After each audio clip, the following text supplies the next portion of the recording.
আওয়ামী লীগকে কোনোভাবেই নির্বাচনে অংশগ্রহণ করতে দেয়া হবে না বলে মন্তব্য করেছেন উপদেষ্টা মাহফুজ আলম।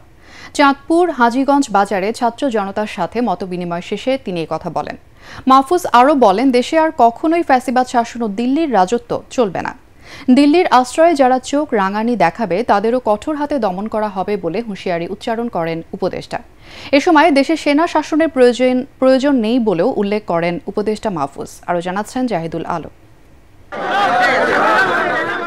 উপদেষ্টা হিসেবে দায়িত্ব নেয়ার পর নিজ গ্রাম লক্ষ্মীপুরের রামগঞ্জে প্রথমবারের মতো সফরে যান জুলাই বিপ্লবের অন্যতম সংগঠক অন্তর্বর্তী সরকারের উপদেষ্টা মাহফুজ আলম। তার আগমনকে ঘিরে চাঁদপুর ও লক্ষ্মীপুরে ছাত্র জনতার ঢল নামে। এ সময় জুলাই আগস্টে শহীদদের পরিবারের সদস্যরা এই হত্যাকাণ্ডের বিচার দাবি করেন। মজিববাদী তাহেরের ছেলে টিপুর গুলিতে আমার ছেলে শহীদ হয়েছে, আমি তার সর্বোচ্চ বিচার কামনা করছি।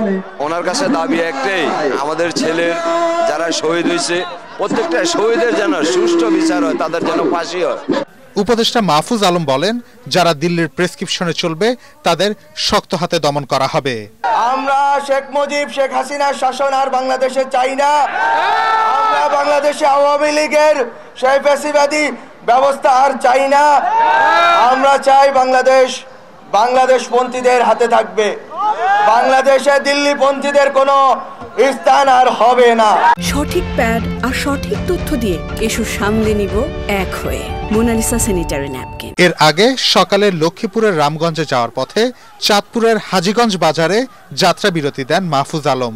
সেখানে তাকে স্বাগত জানান বৈষম্য বিরোধী ছাত্র আন্দোলন, জাতীয় নাগরিক কমিটি ও হাজীগঞ্জের সাধারণ মানুষ।